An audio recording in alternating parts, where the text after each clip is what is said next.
tête tout gardé qui moun quoi reprocher songer j'en nous t'aime sous Alter Radio l'IFE c'était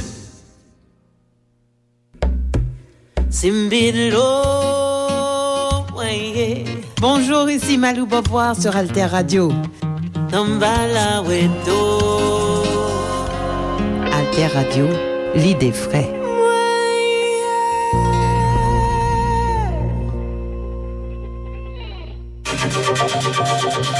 La plateforme Alter Press Alter Radio, leader de l'information utile et de la diffusion des idées en Haïti. Alter Press depuis 2001, pionnière de l'information en ligne. Alter Radio depuis 2015, pionnière de l'information web radio en ligne. Alterpress.org, alterradio.org. Sur les ondes 106.1 FM à Port-au-Prince.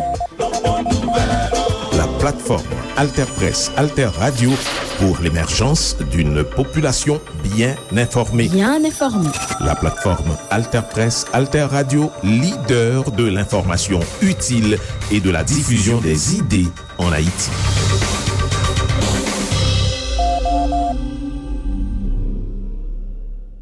Spécial à l'occasion de l'anniversaire de la bataille de Vertières dans le nord d'Haïti, le 18 novembre 1803. Nous vous invitons à suivre le récit rédigé par le colonel Paul Corvington, ancien directeur de l'Académie militaire devenue Académie nationale de police d'Haïti. L'exposé est de Bob Lemoine, célèbre homme de radio haïtien. Bonne écoute. Le combat de Vertières qu'il faudrait plus judicieusement appeler l'attaque générale des lignes du Cap compte parmi les plus violents livrés dans la guerre de l'indépendance. Dans un dernier élan, nos titans nègres, lancés sur la ville, culbutaient à jamais les derniers représentants de 3 siècles de tyrannie. Ce combat de Vertières couronne la sublime aventure où fourmillent tant de héros à travers une série de batailles offertes à l'admiration étonnée des uns et la stupéfaction des autres. Coupez tête, boule écaille. Telle avait été la consigne du général en chef. Coupez tête, boule écaille. Cri sauvage, a-t-on dit. Cri de nègres assoiffés de sang blanc. Cri sadique d'Africains cannibales. Non. Coupez tête, boule écaille. Victimes révoltées, bêtes de somme à bout de sacrifice.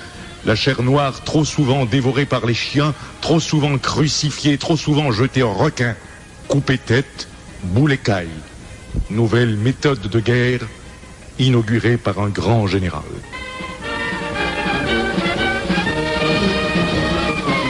Coupez tête, boule écaille, c'est-à-dire pas de quartier pour l'ennemi.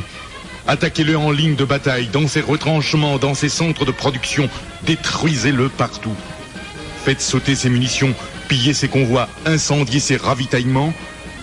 Guerre totale. Coupez tête, boule écaille, formule lumineuse, annonciatrice des grands bombardements aériens de la Deuxième Guerre mondiale. Que de têtes, en effet, ont été coupées, que de cailles ont brûlé, que d'hôpitaux, de villes entières ont sauté en l'air. Le coupez tête, boule écaille de nos ancêtres armés de machettes et de torches reste bien innocent, en vérité, en face de la bombe atomique dont le spectre effraie le genre humain.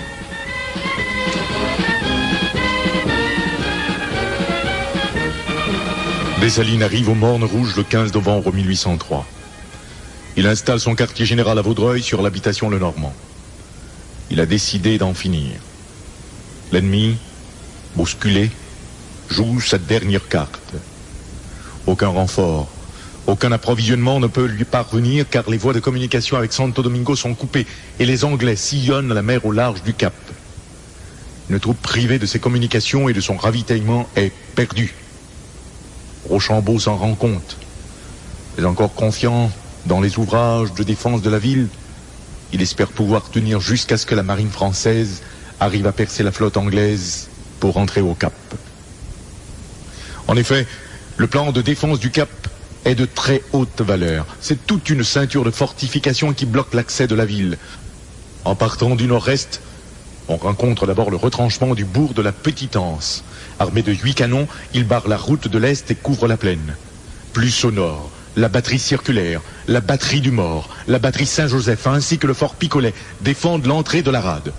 D'ailleurs, au large, les bateaux anglais sillonnent la mer. Picolet peut, au demeurant, tourner ses canons sur les mornes à l'ouest pour défendre la ville. Plus au sud, à quelques 75 mètres de l'hôpital français, 3 batteries veillent sur les mornes, défendent le grand chemin et, au besoin, peuvent exécuter un tir plongeant sur le haut du cap. Ce sont les batteries des Mornay. En direction du sud-est, le redent de la barrière Bouteille couvre avec ses 2 canons le chemin qui conduit à la ville. À l'ouest, sur la ligne de fête, la vigie Saint-Martin éclaire les 2 versants du morne du cap. C'est un poste d'observation idéal pour les opérations possibles. À 4150 mètres de la vigie, sur le versant sud du même massif, Pierre Michel domine la grande route. À hauteur du haut du cap et un peu à l'ouest se trouve le blockhaus de Breda, fortification à étage pentagonal, armée de pierriers et de canons. C'est la fortification la plus avancée sur la route d'approche des forces indigènes. Un peu en retrait, mais toujours dominant la route, Charrier, pour le moment, dépourvu d'armement. Enfin, Vertières, le fort le plus puissant de ce système de défense au triple point de vue de sa position à proximité de la route, de son orientation et de son armement. Une telle ceinture de fortification ne pouvait être brisée que par l'héroïsme des indigènes au service du génie de Dessalines. Et Dessalines passe ses troupes en revue. Il sent dans l'air que le moment est venu. Il tressaille de la fougue de ses hommes. Ils ne doivent pas se refroidir. Ils sont affamés, il est vrai. Ils sont en guenilles. Depuis Port-au-Prince, ils ne vivent que de maïs et de patates boucanées, mais qu'importe. Leurs yeux étincellent de la joie d'être libres. Ils souhaitent même ce dernier combat. On attaquera le Cap sans délai. Dessalines analyse la situation. Quelles sont les troupes dont il dispose? Les 3e, 11e, 20e demi-brigades des 2 bataillons de la 4e sous les ordres de Gabard. La 10e demi-brigade, le 3e bataillon de la 4e, composé de l'élite de la jeunesse port-au-princienne commandée par le général Jean-Philippe Dau. La 6e demi-brigade commandée par Clairvaux, le plus ancien des généraux. Les 1ère et 12e demi-brigade commandées par Christophe et Romain. La 9e demi-brigade commandée par Capois-la-Mort. Cette demi-brigade est en uniforme.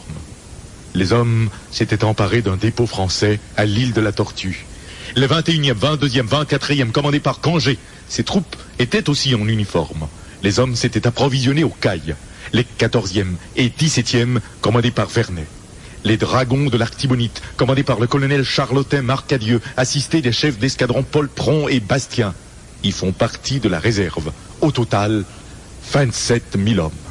Les munitions abondent depuis la prise de Port-au-Prince. L'objectif final est le Cap. La route par laquelle devront passer les troupes et le matériel est couverte par les forts Pierre-Michel, Breda, Vertières. D'autre part, la vigie Saint-Martin, les batteries des Mornay et Picolet protègent le Cap au nord et au nord-ouest. De plus, leurs feux peuvent être dirigés sur la ville si celle-ci était prise. Enfin, les retranchements de la Petite-Anse couvrent la plaine et une contre-attaque de ces troupes peut nous prendre de flanc. Dessalines attaquera donc sur 4 colonnes. La première, commandée par Clairvaux, effectuera l'attaque principale sur la barrière Bouteille par la grande route. La deuxième, sous les ordres de Christophe, passera par la bande du Nord. Les hauteurs d'Istin et la gorge de la Providence s'emparera de la vigie Saint-Martin, de la batterie des Mornay et canonnera la ville. La troisième, sous les ordres de Romain, ira tourner Picolet. La 4e ira masquer la Petite-Anse. La réserve restera au haut du Cap, prête à être engagée le cas échéant. Un tel plan d'attaque ne pouvait être conçu que par un grand chef. On y remarque tout de suite le génie militaire du général en chef. D'abord, le facteur psychologique. Les troupes veulent se battre. Il ne faut pas les refroidir. De plus, l'ennemi est inquiet. Le moral est donc nettement supérieur de notre côté. Facteur militaire, le passage est bloqué par les points clés. Breda, Pierre-Michel, Vertières, il faut les réduire. En même temps, la manœuvre de flanc vers d'autres objectifs pour créer la diversion et diluer la défense ennemie. Dessalines enverra donc d'abord Christophe et Romain. Ils ont une longue route à parcourir par des chemins impossibles. Leurs canots escaladeront les pentes les plus abruptes et à l'heure convenue, ils seront en position. Dessalines attendra leur message d'arrivée avant de mettre en branle la colonne de Clairvaux. Cette précaution se comprend aisément.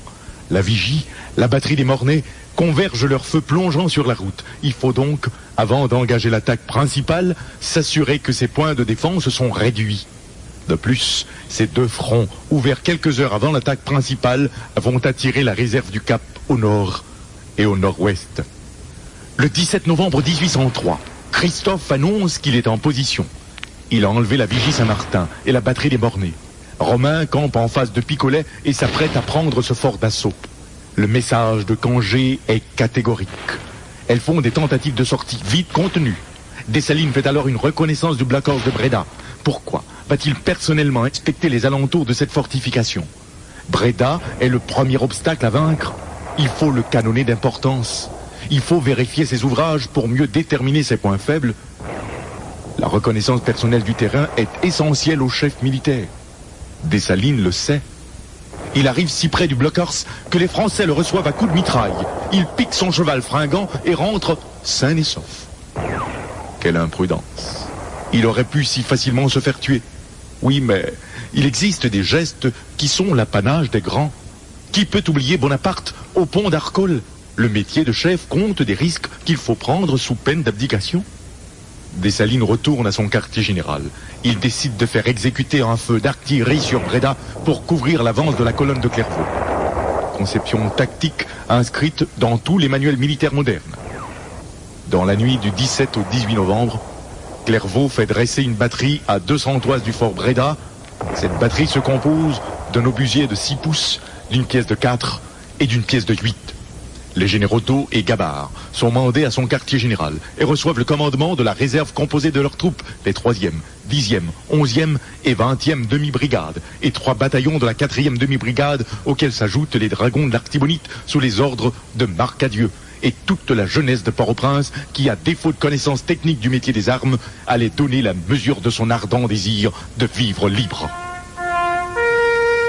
Le 18 novembre 1803, la Diane sonne au fort Bréda. Les artilleurs Zénon et Lavlanette n'attendaient que ce signal. Des 4 pièces, ils ouvrent le feu sur le blockhaus de Bréda. Tous les forts français répondent. Dessalines dirige les opérations. Les troupes sont déjà engagées sur la grande route en direction de la barrière Bouteille. Capua est à l'avant-garde avec sa 9e demi-brigade. Le feu des forts se fait plus intense. La colonne est en danger. Elle reçoit le feu de Bréda, Pierre-Michel et Vertières. Dessalines analyse rapidement la situation. Malgré la diversion créée par Christophe et Romain, la route est encore fermée. 3 points clés bloquent le passage. Il faut les neutraliser. Sinon, on ne passera pas. En grand tacticien, il n'hésite pas une seconde à changer ses plans pour faire face aux nouvelles contingences de la bataille. Vertières reste le plus dangereux des forts. Sa proximité avec la route, son armement plus puissant, son orientation, tout fait de ce point clé un îlot de résistance à réduire pour rouvrir la marche sur la barrière Bouteille. Mais cette colline fortifiée comporte des retranchements puissants et surtout une barricade qu'il faut coûte que coûte neutraliser par l'artillerie. Or, la seule base de feu qui puisse efficacement bombarder Vertières est la butte de Charrier au sud. Il faut donc occuper cette butte, qui n'est d'ailleurs pas défendue, y amener des hommes et de l'artillerie. Cependant, pour arriver à Charrier, il faut contenir Vertières, car toute colonne qui s'aventurera vers Charrier essuiera un feu de flanc de Vertières. En même temps, pense Dessalines, il faut contourner Bréda pour transporter son feu de la route vers les Mornes et ainsi diminuer la pression de ce fort sur la colonne Clairvaux. La manœuvre est extrêmement habile. Qui se permettra ensuite de penser que Dessalines n'était qu'un chef de bande ignorant et incapable? On ne doit jamais perdre de vue que les généraux indigènes avaient gagné leur grade sur le champ de bataille contre les Anglais et les Espagnols. Sitôt pensé, sitôt exécuté. Dessalines fait contourner Bréda par Clairvaux et il lance Capua, déjà à l'avant-garde, contre Vertières. Capua, assisté de Vernet, fonce sur Vertières avec les 9e, 17e et 14e demi-brigades. Ils sont culbutés par l'artillerie et la mitraille du fort. Ils se replient sur la grande route. Dessalines réalise que la pression doit être maintenue sur Vertières. Pas une seconde à perdre. Il emploie la réserve et ordonne à Gabart de renforcer Capua avec les 3e, 11e et 20e. Le feu de Vertières se fait encore plus meurtrier. Gabart et ses hommes sont repoussés. Entre-temps, Capua a rassemblé sa troupe. Il prend un cheval richement carapassonné et se lance de nouveau. Il encourage ses hommes. Il s'énerve. Un boulet renverse son cheval. Il tombe, se relève, tire son sabre. En avant! En avant! Ce geste de courage soulève l'admiration des Français. Un roulement de tambour se fait entendre. Le feu cesse. Un cavalier se présente et transmet en ces termes les compliments du général Rochambeau. Le capitaine général Rochambeau envoie son admiration à l'officier général qui vient de se couvrir de tant de gloire. Les stafettes se retirent. Le combat recommence. Dessalines juge le moment venu pour occuper Charrier et y installer sa batterie et canonner Vertières. Capua restera au pied du fort pour y contenir les Français. La réserve, avec Gabart et Jean-Philippe Deau, occupera Charrier. Encore une décision qui marque lumineusement le sens tactique du général en chef qui garde en pleine bataille une image d'ensemble des opérations. C'est la 2e fois qu'il emploie sa réserve. Ici encore, nous voyons l'application classique du feu et du mouvement. C'est en maître que Dessalines agit.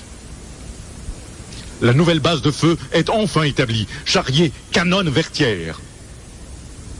Rochambeau fait mettre une pièce de 16 en batterie dans la savane Champin et ouvre le feu sur Charrier. C'est un duel d'artillerie. Charrier démonte la pièce de 16. Les Français se rendent compte que cette position est la plus dangereuse pour eux. C'est pourquoi ils concentrent sur la butte un feu nourri. La maison de Charrier est écrasée, plus aucun abri pour les indigènes. Clairvaux ordonne à ses soldats d'élever un parapet en terre contre la mitraille.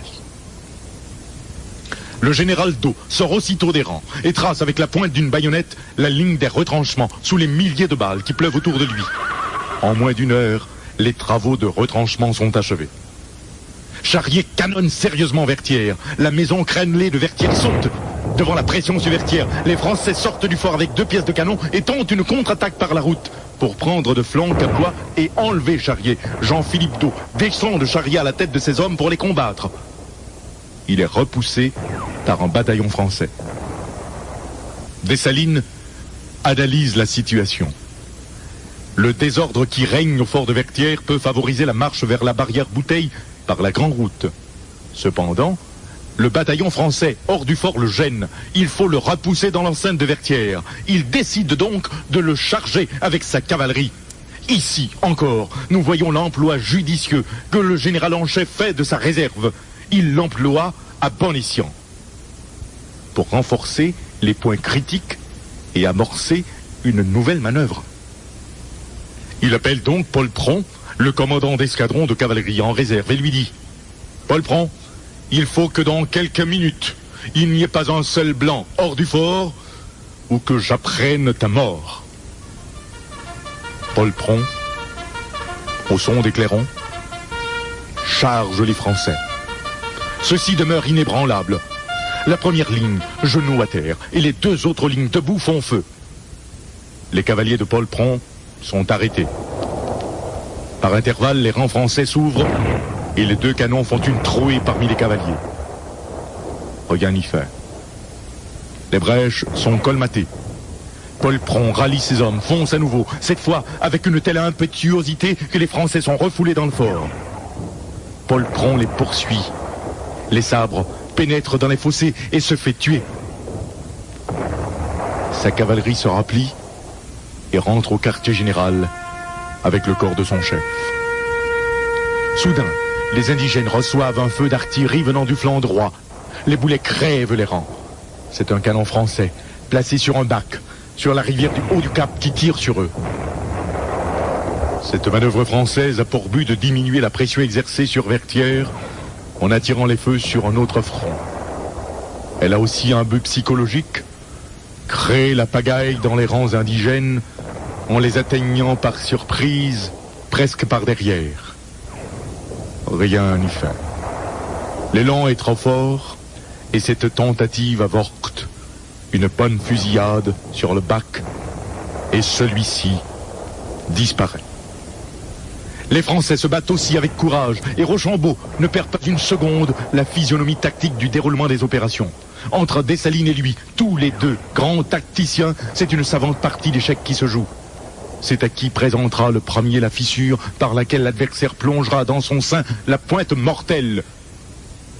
Dessalines, rusé et aussi plein d'expérience de la tactique française, n'oublions pas qu'il a combattu sous leur commandement, surveille attentivement les moindres mouvements ennemis. Des observateurs bien placés le renseignent rapidement. Ils sont les uns sur des arbres, les autres dans les broussailles, bien cachés. Ils ne prennent pas part à l'action. Ils sont les yeux et les oreilles du général en chef. Les fils de liaison, choisis parmi les soldats les plus agiles, les plus rapides, sont échelonnés sur le champ de bataille. Leur mission unique, apporter sans délai à l'état-major les messages des postes d'observation. Rochambeau réalise que la situation est désespérée. La pression indigène est irrésistible. Charrier surtout est meurtrier. Son tir tombe en plein dans Vertières. Il faut tenter quelque chose contre Charrier. Il ne reste plus que la garde d'honneur. Rochambeau décide de tenter l'escalade de Charrier en y lançant sa garde. On passera derrière le monticule, on tournera Charrier du côté ouest et la colonne s'ébranle. Mais notre service de renseignement fonctionne à plein rendement. Clairvaux est immédiatement prévenu. Ils auront ce qu'ils cherchent. Une compagnie est rapidement dissimulée dans les bois, non loin de Charrier, côté ouest. Une fusillade en plein dans les rangs de l'ennemi, surpris, et c'est la débandade. Les Français, au pas de course, regagnent leur ligne. C'est la fin. Rochambeau s'en rend compte. Il est 5 heures de l'après-midi. Bréda est encerclé. Pierre Michel ne tire plus depuis plusieurs heures. Peut-être ses munitions sont-elles épuisées. Christophe ne cesse de canonner le cap. D'un moment à l'autre, il va foncer sur la ville. Romain est à picolet. La petite anse n'a rien donné. Elle est contenue depuis le commencement de la bataille. Vertières n'en peut plus. Plus on les tue, les nègres, plus il en revient. Et aussi qu'ils sont terribles. Il faut évacuer et rentrer au cap. De là, on tentera un compromis avec les Anglais. Si ça ne marche pas, on capitulera avant que les indigènes n'entrent dans la ville. On va donc tenir jusqu'à la tombée de la nuit. Et à la faveur de l'obscurité, on abandonnera l'effort. L'intelligence de Dessalines pénètre la pensée de Rochambeau. Il est maintenant certain de la victoire. L'ennemi résiste encore, mais c'est un dernier sursaut. Il s'agit seulement de maintenir les doigts bien serrés sur la gorge jusqu'au dernier râle, et ce sera la fin. Dessalines monte à Charrier, toujours le flair du grand chef. Il sent sa présence personnelle indispensable parmi ses hommes. Après tout, ils ont bien souffert. Les blessés s'amoncellent sur la butte, il pleut à torrents. Les soldats sont affamés, leurs gorges sont brûlantes. Dessalines les inspecte, accompagné de l'adjudant général Bazelet. Il est 6 heures du soir. Des acclamations de toutes parts. Dessalines s'informe des blessés. Il ordonne de les transporter au quartier général de Vaudreuil. Dessalines donne à Clairvaux l'ordre d'attaquer de nouveau l'ennemi au point du jour. Rochambeau profite de l'obscurité pour faire évacuer les forts et Vertières est enfin occupée. Quelles sont les conséquences de la chute de Vertières? Le cap doit tomber. Rochambeau tente une nouvelle manœuvre, cette fois diplomatique. À minuit, un officier français se présente aux avant-postes de l'armée indigène. Il est conduit à Dessalines. Un armistice est demandé de la part de Rochambeau. Dessalines refuse. Il ne traitera que de la capitulation du Cap. Rochambeau écrit immédiatement au commodore Loring de la flotte anglaise pour traiter avec lui. Les conditions de Loring sont trop dures. Rochambeau ne les accepte pas. Il demande à Dessalines une cessation des hostilités. Toutes ces manœuvres dilatoires de Rochambeau n'ont qu'un but, gagner du temps pour essayer de voir clair dans ce chaos. Dessalines, aussi malin et bon tacticien, ne s'y laisse pas prendre. Allez dire au général Rochambeau que ces négociations avec les Anglais ne me regardent pas. Ceux-ci font la guerre pour leur compte et les indigènes pour le leur. Dites-lui que si dans 24 heures, rien n'a été arrêté entre lui et moi, je reprends les opérations avec la plus grande vigueur. À 5 heures de l'après-midi, le 19 novembre 1803, l'adjudant commandant français Duverrier, muni des pleins pouvoirs, se présente à l'armée indigène pour traiter de la reddition du Cap. L'acte de reddition est dressé et signé. Aujourd'hui, 27 Brumaire, 19 novembre 1803, l'adjudant commandant Duverrier, chargé des pouvoirs du général en chef Rochambeau, commandant l'armée française, pour traiter de la reddition de la ville du Cap, et moi, Jean-Jacques Dessalines, sommes convenus des articles suivants. Article 1er. La ville du Cap et les forts qui en dépendent seront remis dans 10 jours, à dater du 28 présent, au général en chef Dessalines. Article 2. Les munitions de guerre qui seront dans les arsenaux, les armes et l'artillerie seront laissées dans l'état où elles sont présentement. Article 3.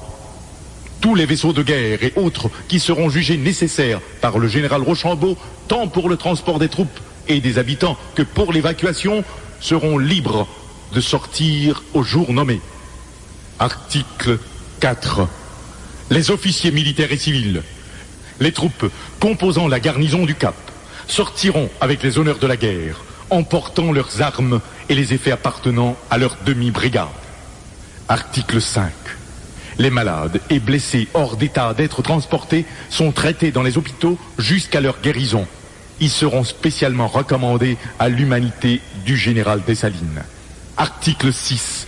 Le général Dessalines, en donnant l'assurance de sa protection aux habitants qui resteront dans la place, réclame de la justice du général Rochambeau la mise en liberté des hommes du pays, quelle que soit leur couleur, lesquels ne pourront, sous quelque prétexte que ce soit, être contraints à s'embarquer avec l'armée française. Article 7. Les troupes des deux armées resteront dans leurs positions respectives jusqu'au 10e jour fixé pour l'évacuation. Article 8. Le général Rochambeau enverra, pour sûreté des présentes conventions, l'adjudant commandant Urbain Deveau, en échange duquel le général Dessalines remettra un officier de même grade. Faites en double et de bonne foi au quartier général du Haut du Cap les 10 jours, mois et en précité. Ainsi se terminait sur une note d'apothéose le 18 novembre 1803 la guerre de l'indépendance qui s'inscrit éblouissante au nombre des grands exploits de l'humanité. À Vertières, au sein de cette chaude végétation nourricière du sang bouillant de l'homme tropical, nos sublimes ancêtres gravaient de leur fer et de leur feu le nom d'une nation sur la carte du monde. 185 ans, et le canon tonne encore à nos tympans. La fusillade crépite. Les blessés gémissent. Le chant des grenadiers se lançant à l'assaut parcourt encore nos veines et nous monte brûlant jusqu'au cerveau. Et pressés par un besoin irrésistible de communion plus profonde avec nos grands forgeurs de liberté, nous nous sommes réunis à Vertières aujourd'hui pour les rejoindre dans le passé. Trempons donc nos âmes dans leur sanglante épopée pour cimenter à jamais le bloc haïtien autour du bicolore, afin qu'il flotte toujours plus haut et plus étincelant parmi les drapeaux des peuples libres. Cet exposé de la bataille de Vertières que vous venez de suivre est un texte composé et rédigé par le